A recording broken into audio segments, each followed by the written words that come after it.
Commander stood in the control room of Frontier Station, staring at the screen in front of him. The red dot on the display was getting closer, much closer. His hands gripped the edge of the metal console as he watched the alien ship approach their small outpost.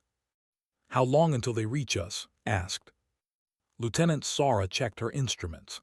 The young security officer had been on the station for only 6 months, but she kept her voice steady. 2 hours, sir. Maybe less if they increase speed." Nodded slowly. He had sent the distress signal 3 days ago when their long-range sensors first detected the ship. The response from Earth Command was clear. The nearest human fleet was 3 weeks away. They were on their own. Doctor entered the control room, her face pale. She was the chief science officer, a woman who spent most of her time studying rock samples and alien microbes. Now she looked frightened. "Commander, I've analyzed the ship's design. It matches the Empire vessels we've seen in the intelligence reports." Though repeated, everyone in human space had heard the stories. The Empire had crushed 12 different alien species in the past 100 years. They were conquerors who showed no mercy, and now they were coming here. The station was home to 147 colonists. Most of them were miners, engineers, and scientists. They had 23 security personnel with basic weapons. The station's defenses consisted of 3 old plasma turrets that were designed to destroy asteroids, not warships. "Get everyone to the emergency bunkers," ordered. "Start with the families and non-essential personnel. Move quickly but don't cause panic." Sora saluted and left to organize the evacuation. Watched the red dot on the screen grow larger. He had been a military officer before retiring to this quiet outpost. He knew how these situations usually ended, but he wouldn't let his people die without a fight. Engineer Park rushed into the control room, tools hanging from his belt. The maintenance chief was a stocky man with grease-stained hands and sharp eyes. "Commander, I've been thinking. We can rig the mining charges to act as mines. Won't stop them, but it might slow them down." "Do it," said. "Take whoever you need." The next hour passed in controlled chaos. People moved through the corridors with their belongings, heading to the lower levels. Parents carried children. Scientists grabbed their research data. The miners knew these tunnels better than anyone. They led groups deep into the underground sections of the station. Remained in the control room with a skeleton crew. The alien ship was close enough now that they could see it clearly on the visual displays. It was massive, 3 times the size of any human vessel. Dark metal plating covered its hull, and weapon ports lined its sides. A message came through on all frequencies. The voice was harsh and alien, but the translation software made the words clear. "Human outpost. This system now belongs to the Empire. Surrender immediately. Open your airlocks and allow our forces to board. Resistance will result in extermination." Grabbed the communications microphone. His hand was steady. "This is Commander of Frontier Station. This is human territory. Leave now or face the consequences." There was a pause, then harsh laughter came through the speakers. "Consequences? You primitive creatures understand nothing. We have conquered worlds far more advanced than yours. This is your final warning. Surrender or die." Cut the transmission and turned to his crew. "Everyone to the bunkers. Now, that's an order." Refused to leave. "I'm staying. You'll need someone to monitor their movements." Before could argue, the ship opened fire. Plasma bolts struck the station's shields. The entire structure shook. Alarms blared throughout the facility. The shields, designed for micrometeorite impacts, lasted exactly 43 seconds. The plasma turrets returned fire, but their shots barely scratched the alien vessel's armor. One by one, the weapons destroyed the human defenses. Explosions ripped through the outer sections of the station. Hull breaches vented atmosphere into space. Emergency bulkheads slammed shut, sealing off the damaged areas. "They're launching dropships," reported, her voice tight with fear. 8 of them, heading for the main hangar. activated the station-wide intercom. All security teams defensive positions. Everyone else seal yourselves in the lower sections. Do not engage. I repeat, do not engage. He grabbed a plasma rifle from the weapons locker. Sara appeared beside him with her own weapon and a squad of 12 security officers. They ran toward the hangar bay. The dropships landed with heavy thuds. The bay doors opened and alien soldiers poured out. They were tall, easily 7 feet, with thick armor covering their bodies. Their skin was gray and rough like stone. They carried energy weapons that glowed with blue light. Fire shouted. The human weapons crackled. Several soldiers fell, but more kept coming. There were too many of them. The aliens moved with confidence, barely taking cover. They had done this countless times before on countless worlds. Mines exploded in sequence, taking out a group of near the entrance. But it wasn't enough. The aliens pressed forward, their weapons cutting through the human defenders. 2 security officers fell, then 3 more. Fall back, ordered. Controlled retreat to checkpoint Alpha. The humans through the corridors, sealing blast doors behind them. But the simply burned through the doors with cutting tools. They were in no hurry. They knew they had already won. By the time and his remaining fighters reached the entrance to the lower levels, they had lost half their number. Sora had a burn wound on her arm but kept fighting. Triggered one last explosive, collapsing part of the corridor behind them. They sealed the heavy reinforced door that led to the bunkers. It would hold for a while but not forever. Knew that. The knew it too. In the control room they had set up in the underground section, they watched the security feeds. Soldiers walked through the station's upper levels, examining human equipment with what looked like amusement. They spoke in their harsh language, and the computers translated fragments of their conversation. A weak defenses. Primitive technology. Like all the others. One, clearly the commander based on the markings on his armor, stood in the main control room. He looked directly at a security camera, as if he knew the humans were watching. You fought with courage, the translation came through. It changes nothing. You are the 12th species we have conquered. In 3 days we will breach your bunkers. Then this outpost becomes property of the Empire. Your people will serve us or die. The transmission ended. Set down the communicator and looked at the faces around him. Sara, the remaining security officers, the miners and engineers who had become soldiers. Behind them in the sealed chambers were the families they had sworn to protect. They think it's over, said quietly. They think we're beaten. Aren't we? Someone asked. Picked up his rifle and checked the charge. They've never fought humans before. They don't know what we're capable of when we're cornered. They don't understand that humans don't give up. He looked at each person in turn. We have 3 days. Let's make sure they regret ever coming here. Walked through the human station with satisfaction. The conquest had taken less than an hour. His soldiers now controlled the upper levels, and the remaining humans were trapped below like animals in a burrow. It was always the same pattern. First came the shock of overwhelming force. Then came the surrender. He examined a human computer terminal, noting the primitive design. These creatures had barely achieved faster-than-light travel. They were infants in the galactic community. The Empire would put them to work in the mines or as servants. Some might even be useful as soldiers if they proved trainable. One of his officers approached. We've searched the upper levels. There are no human bodies. They all fled below. Nodded, they're hiding. Send teams into the lower tunnels. Find them. But the lower levels proved more complicated than expected.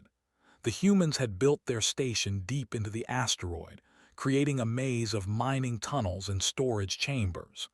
Soldiers advanced cautiously, but the passages were narrow and dark.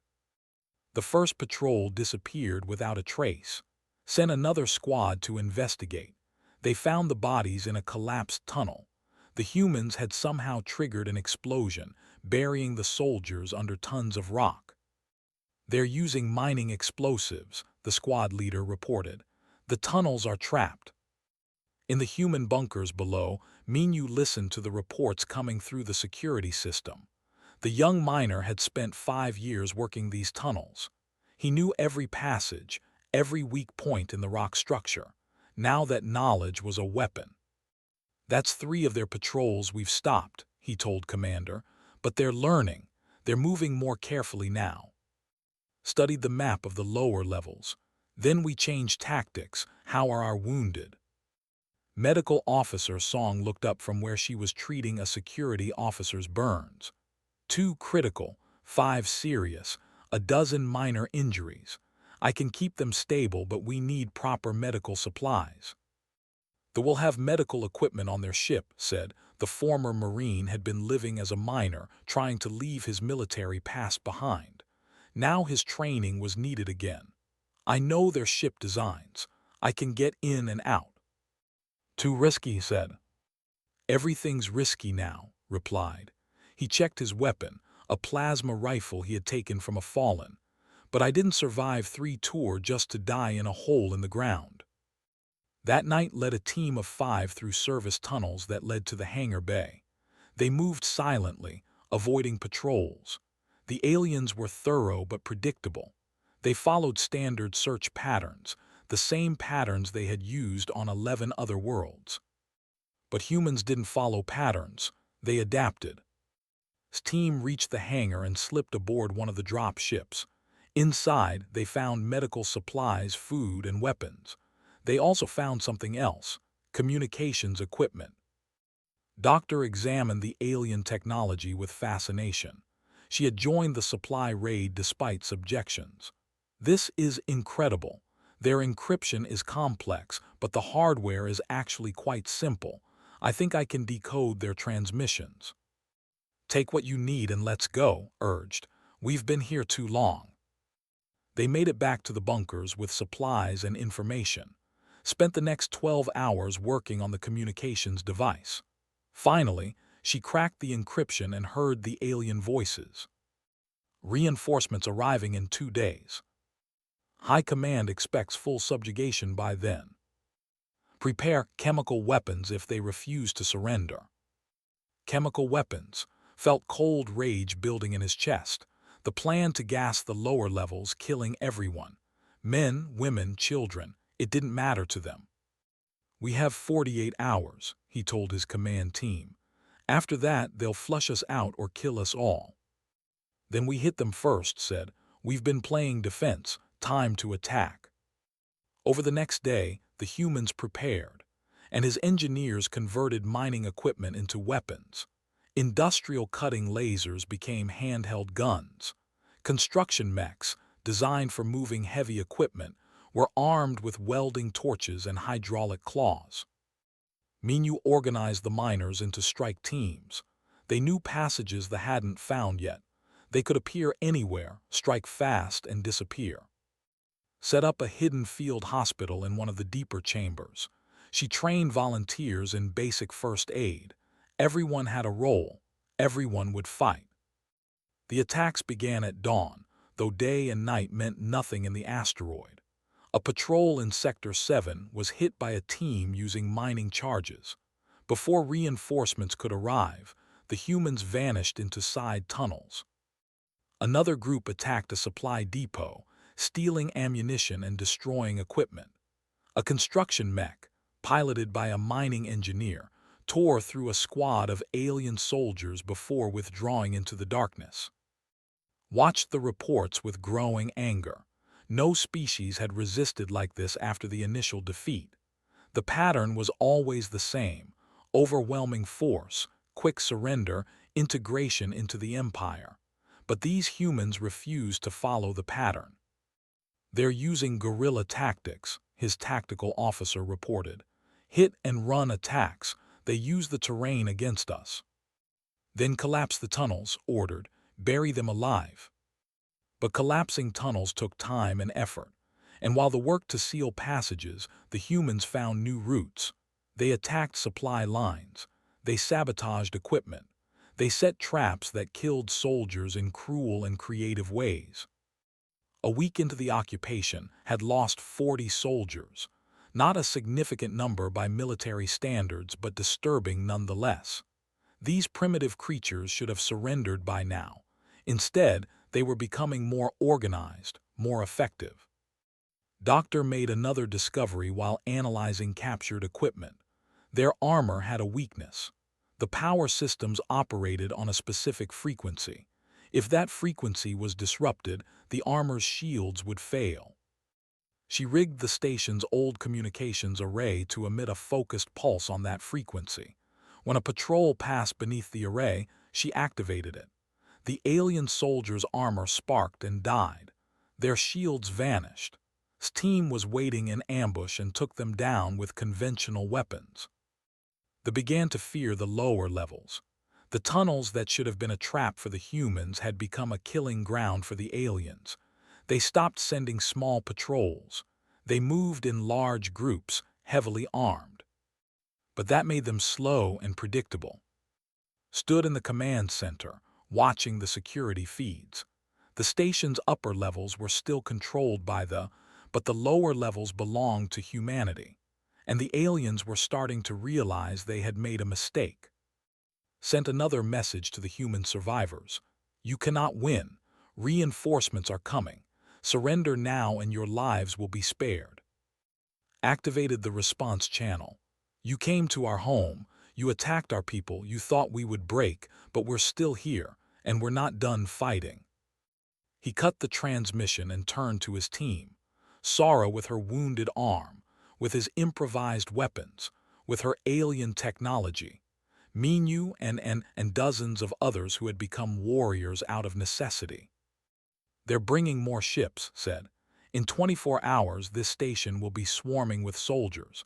They think numbers will win this fight. Will they? Sora asked quietly. Smiled grimly.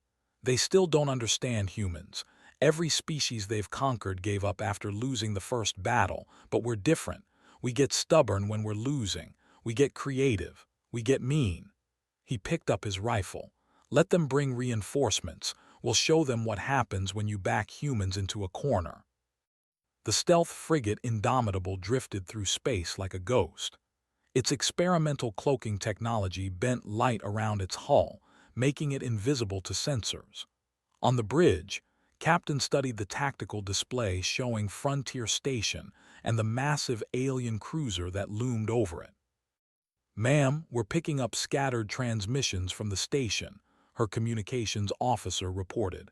The colonists are still fighting. Felt a surge of pride.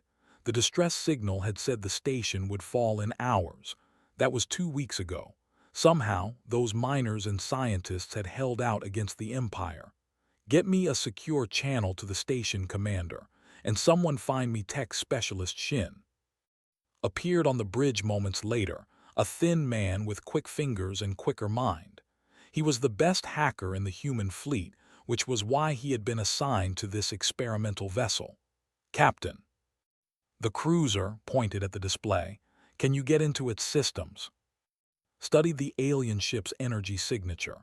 Their security is good, but they're not expecting someone to try. They've conquered too many primitive species. They've gotten arrogant. He grinned. Give me 6 hours and a close approach. I can plant a virus in their weapon systems.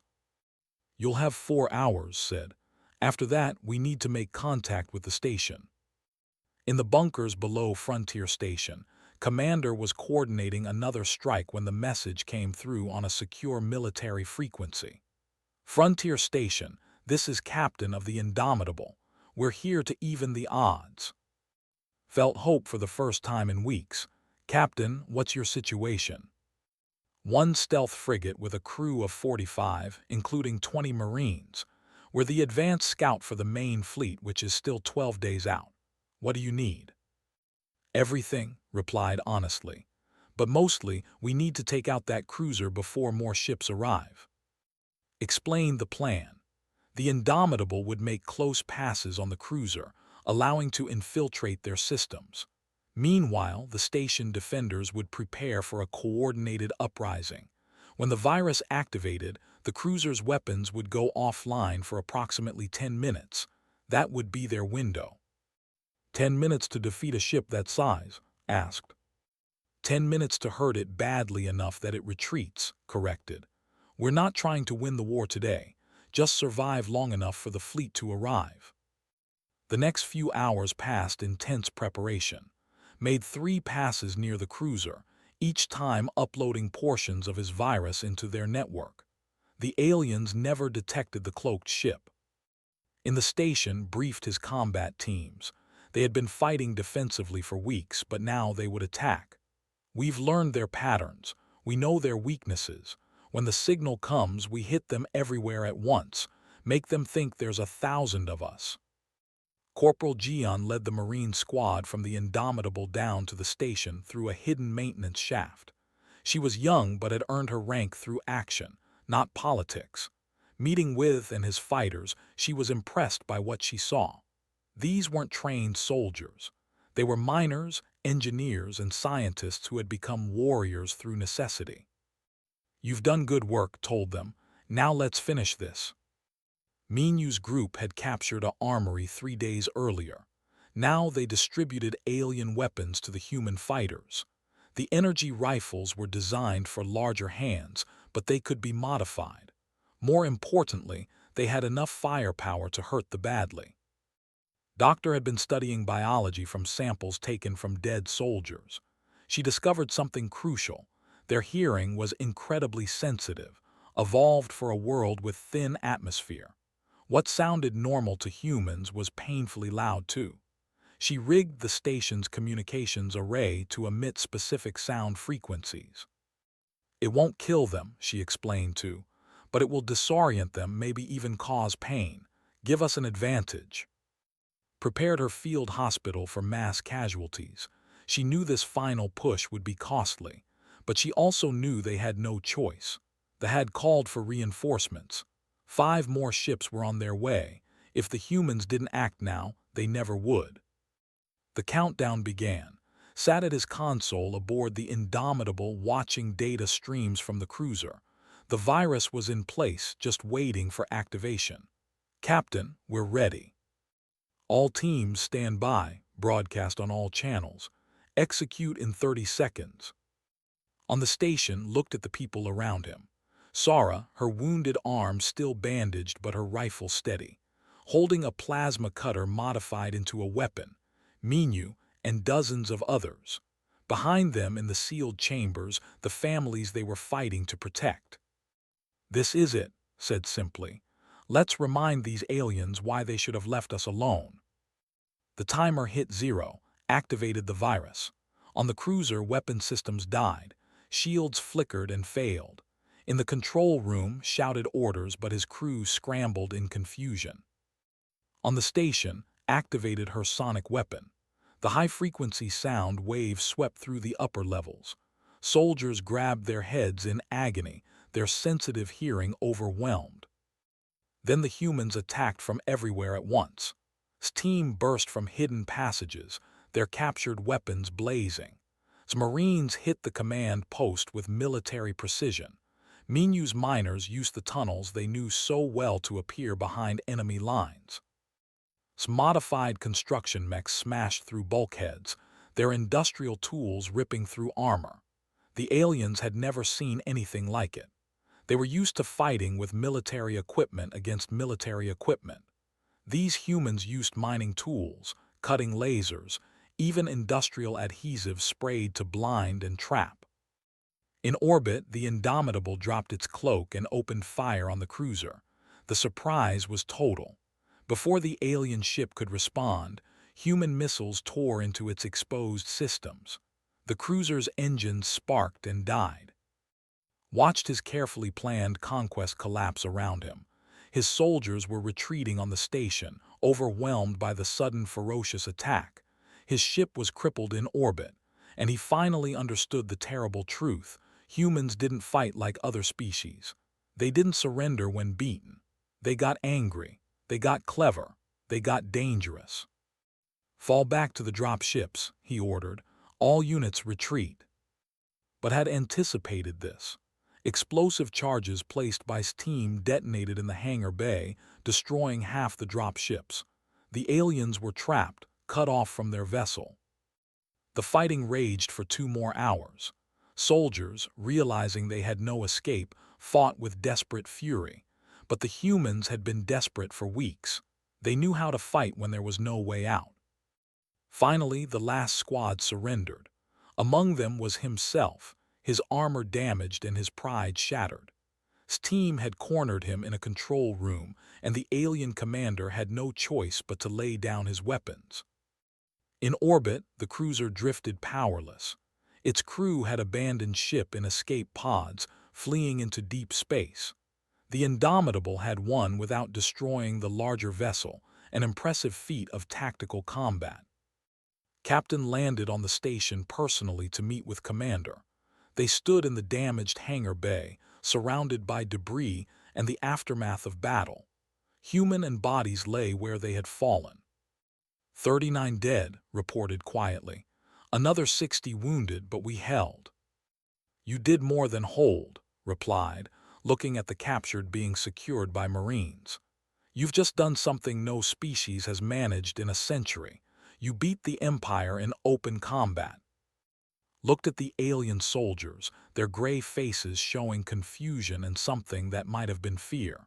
They underestimated us. They thought we'd break like all the others. They didn't understand that humans don't work that way. The reinforcements arrived 3 days later to find Frontier Station still in human hands, their flagship captured, and their ground forces imprisoned.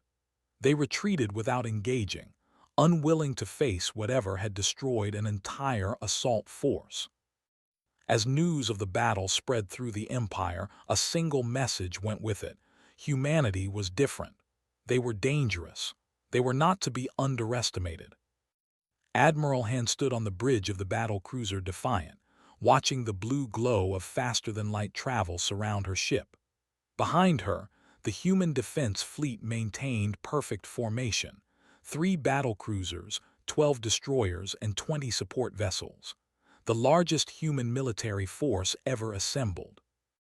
Admiral, we're receiving updated reports from Frontier Station, her communications officer announced.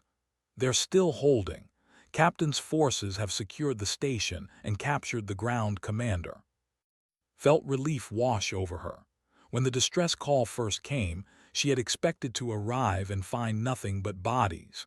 Instead, those stubborn colonists had fought for 3 weeks and somehow won. It was the kind of story that would be told for generations. Push the engines, she ordered. I want to arrive 3 days early. Engineering, I don't care if we burn out every power coupling. Those people have earned our best effort. Down in engineering, Chief Engineer worked miracles with the ship systems. He rerouted power from non-essential systems, pushed the reactors beyond safe limits, and prayed the hull would hold together. The Defiant shuddered and groaned, but it flew faster than it was designed to. The rest of the fleet matched pace. Every ship pushed its limits. Every crew member understood what was at stake. Humanity had been attacked. Civilians had been targeted. And the human defense fleet was coming to deliver justice. On Frontier Station, Commander supervised repairs while planning defenses. The station was badly damaged, with entire sections open to space. But the humans worked with fierce determination. Engineers patched hull breaches. Miners reinforced critical structures. Even the children helped, carrying supplies and tools. We're detecting multiple ships entering the system, Lieutenant Sara reported from her station. Signatures, 5 cruisers. Felt his stomach drop. 5 cruisers. Even with the Indomitable and the captured flagship, they couldn't fight that many. Get everyone to the bunkers. Prepare for. Wait, Sara interrupted, her voice rising with excitement. New contacts, human signatures, it's the fleet, Admiral Han's fleet. The human defense fleet dropped out of FTL travel in perfect attack formation. The cruisers, which had been confidently approaching the station, suddenly found themselves facing a force 3 times their size. This is Admiral Han to all vessels, his voice broadcast on all frequencies. You have entered human space and attacked our citizens. You have one chance to surrender. Take it." The response was predictable. They opened fire. Their commanders had conquered 12 species. They had crushed hundreds of worlds. They wouldn't surrender to primitives who had barely reached the stars. It was the last mistake they would ever make. The human fleet moved with precision that shocked them. These weren't the clumsy colonists from the station.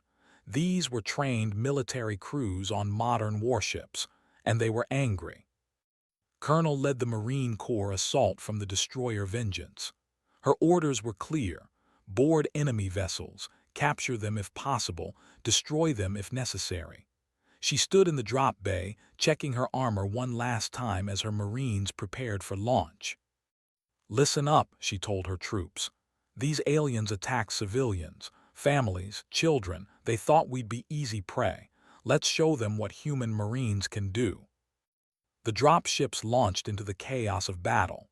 Human destroyers had closed with the cruisers, their weapons hammering at alien shields.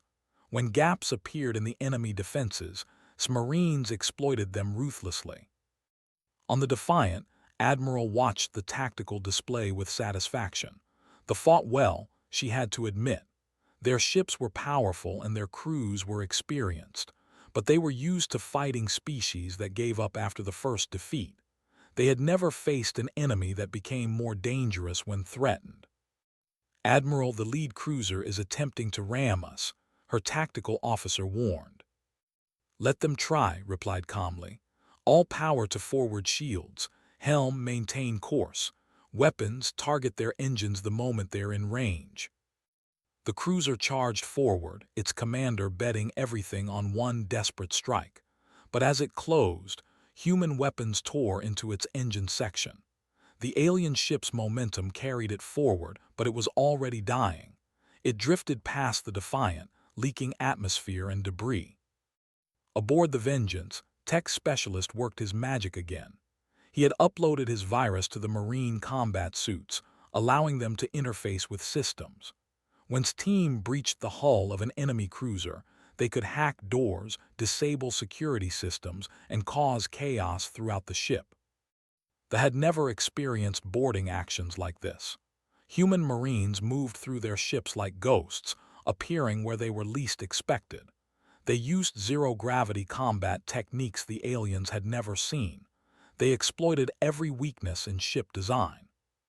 "Engine room secured," reported from inside the enemy vessel, moving to the bridge. The captain fought to the end, but human Marines overwhelmed his bridge crew.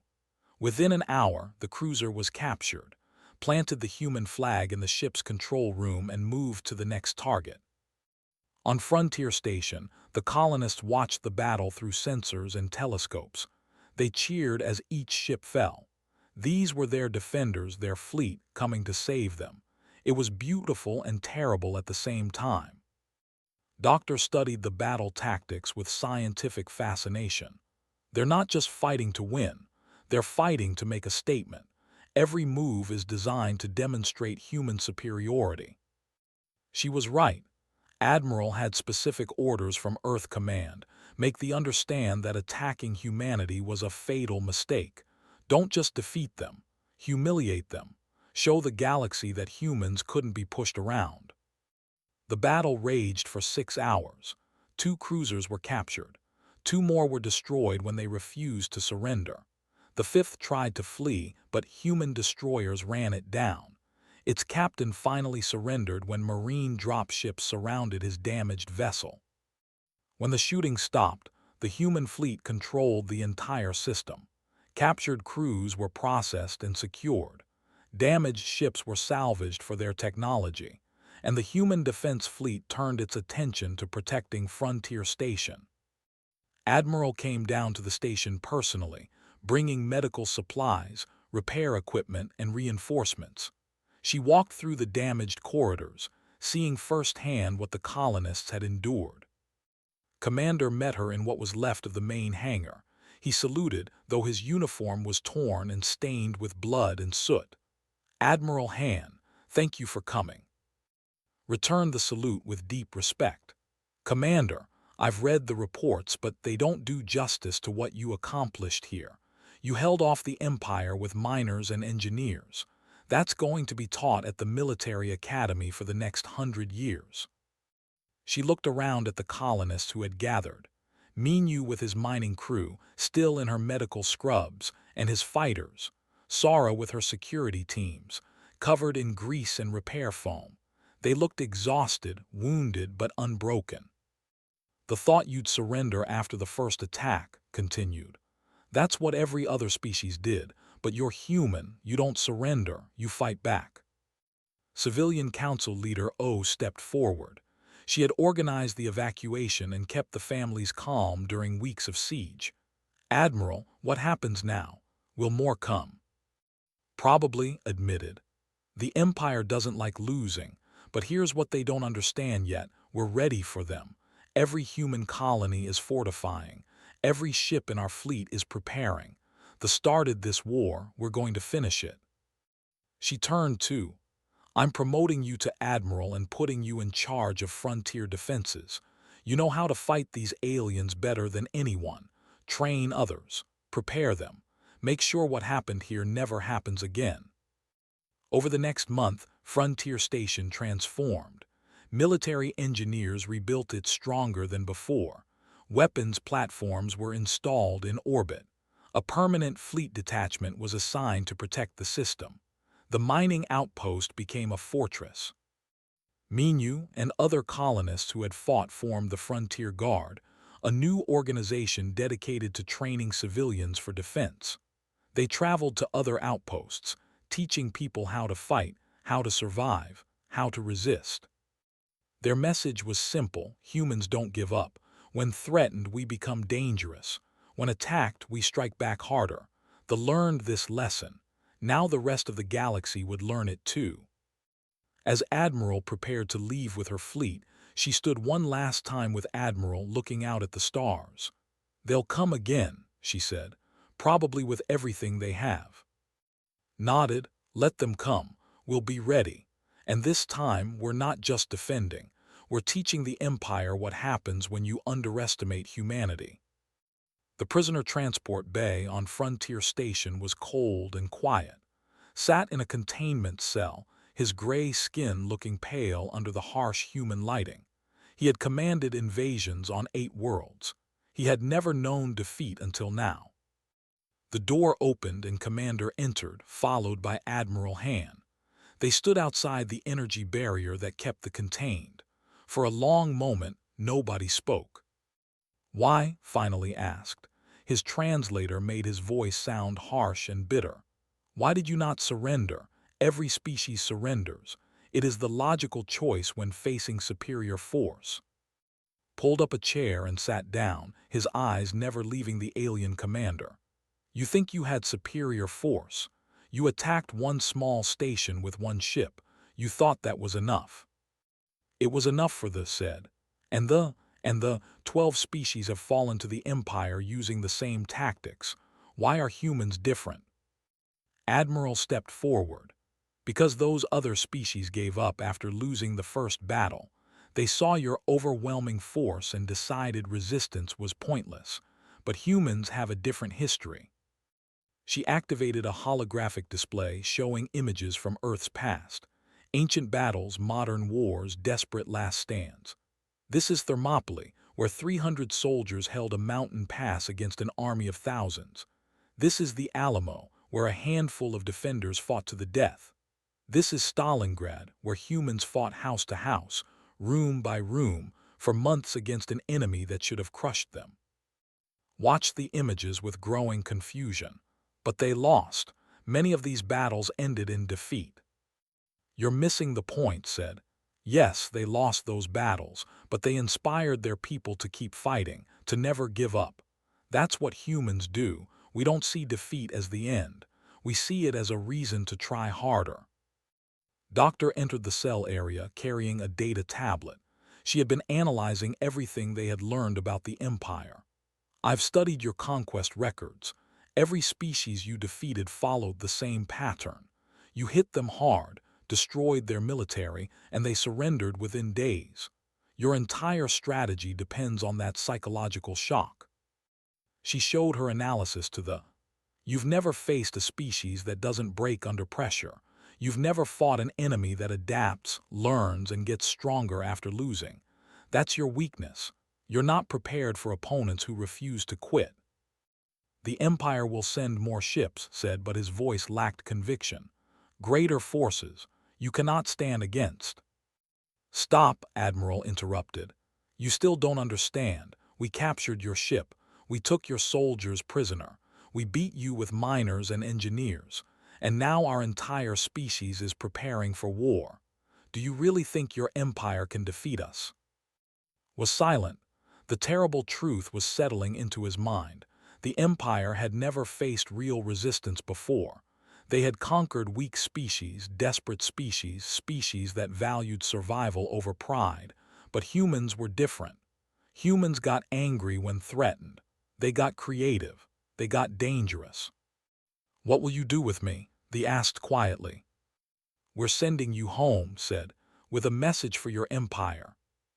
3 days later, departed Frontier Station in a small shuttle. He carried with him complete records of the battle, videos of human resistance, and tactical analysis of how his forces had been defeated. But more importantly, he carried something the Empire had never experienced before: fear. In the shuttle's computer, a message played on repeat.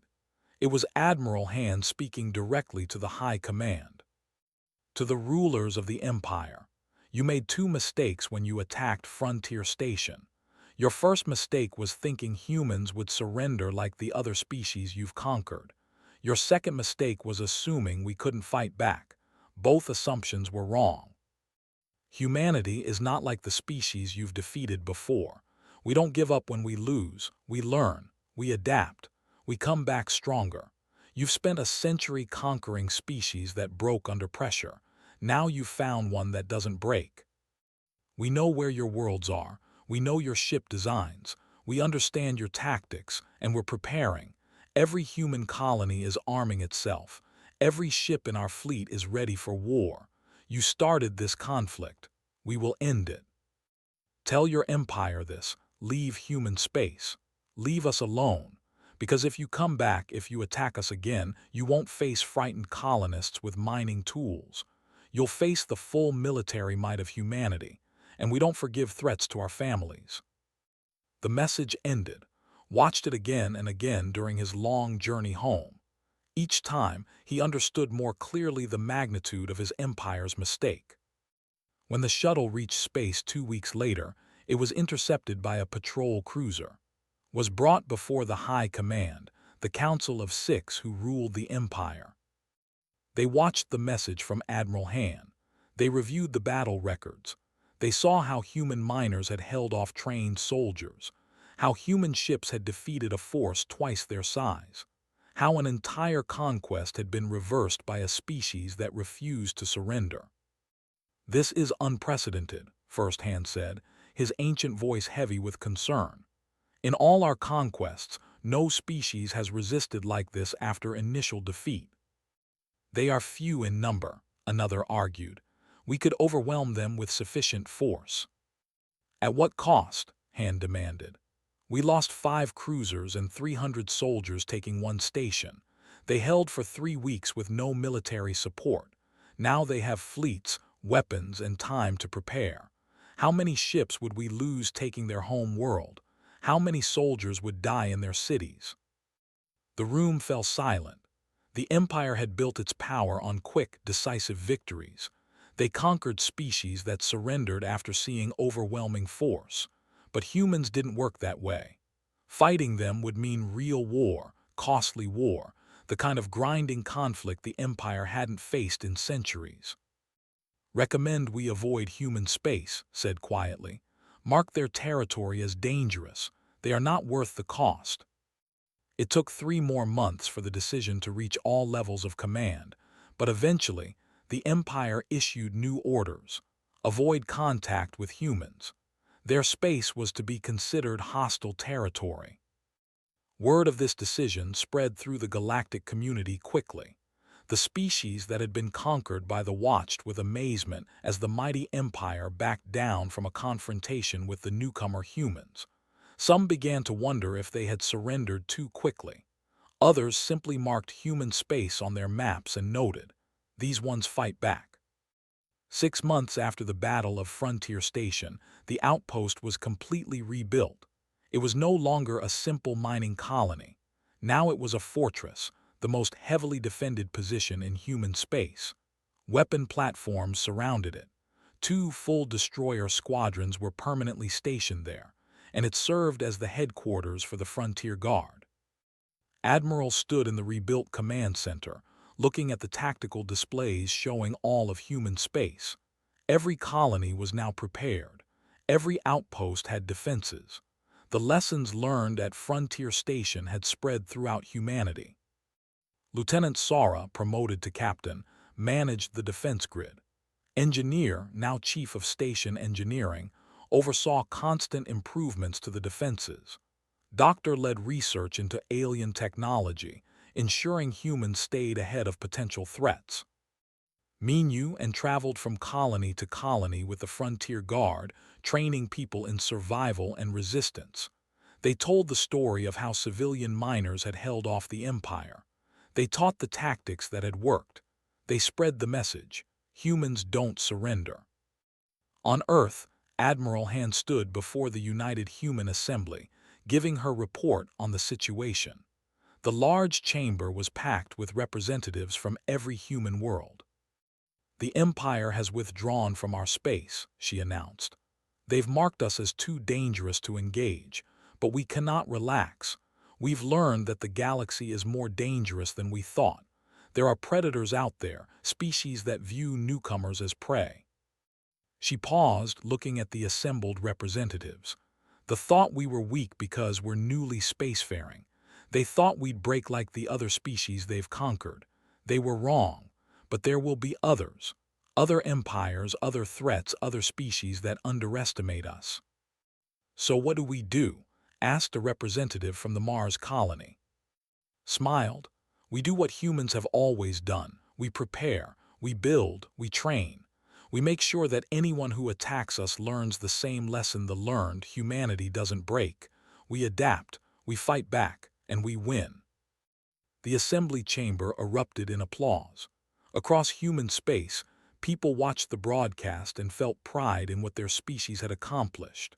A small mining colony had held off an empire. Human courage and determination had changed the balance of power in their region of space. In the command center on Frontier Station, Admiral received a message from Admiral Han. It was simple and direct. "Well done, Admiral. The galaxy knows about us now. Let's make sure they know we're here to stay." Looked out at the stars through the reinforced viewport. Somewhere out there, the Empire was licking its wounds and reconsidering its place in the galaxy. Other species were watching humanity with new respect and maybe a little fear. The first mistake had been assaulting a human outpost. Their last mistake had been underestimating what humans could do when pushed to the edge. It was a lesson that would echo through the galaxy for generations.